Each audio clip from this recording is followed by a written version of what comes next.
ఆదర్శ్ అయితే వాళ్ళ పిన్నితో ఇలా మాట్లాడుతూ ఉంటాడు. "ఏంటి ఆదర్శ్, ఏంటి మాట్లాడాలనుకుంటున్నావో భయం లేకుండా మాట్లాడరా" అనేది అంటూ ఉంటుంది.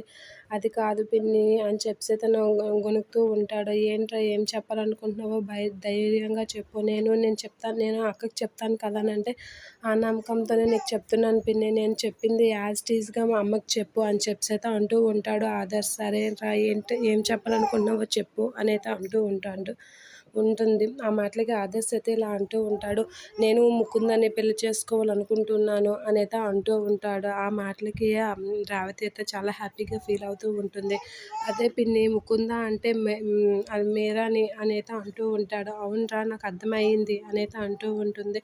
ఆ మాటలకి ఆదర్శ్ అయితే, "ఏంటి పిన్ని, మీరు షాక్ అవుతారు అనుకున్నాను కానీ చాలా సింపుల్‌గా తీసేసుకున్నారు. అంటే మీకు తెలుసా" అనేది అంటూ ఉంటాడు. ఆ మాటలకి రేవతి అయితే, "నాకు ఎప్పుడో తెలుసురా, తన దగ్గర నువ్వు చూపించిన కేరింగ్, తన మీద నువ్వు చూపించిన శ్రద్ధ అవన్నీ చూసి నాకు అర్థమైంది. కానీ నువ్వెప్పుడు బయటపడతావా అని చూశాను.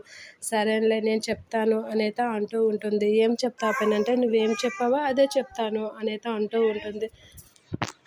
"అదే చెప్తానమ్మా" అనేది అంటూ ఉంటుంది. సరే పిన్ని, కానీ నువ్వు అడుగుతావు అనుకున్నాను" అంటే, "ఏంట్రా" అంటే, "అనాథ పిల్లని పెళ్లి చేసుకుంటున్నావు ఏంటి, తను ఎవరు" అనేది అడుగుతావని అనుకున్నాను పిన్ని, కానీ నువ్వెవరు అని అడగలేదు అంటే, "సరేలే, ఎవరైతే ఏమిరా, మంచి అమ్మాయి అయితే చాలు" అనేది అంటూ ఉంటుంది రేవతి. "సరే పిన్ని, ఈ విషయం అమ్మకి చెప్పు" అనేది అంటూ ఉంటుంది.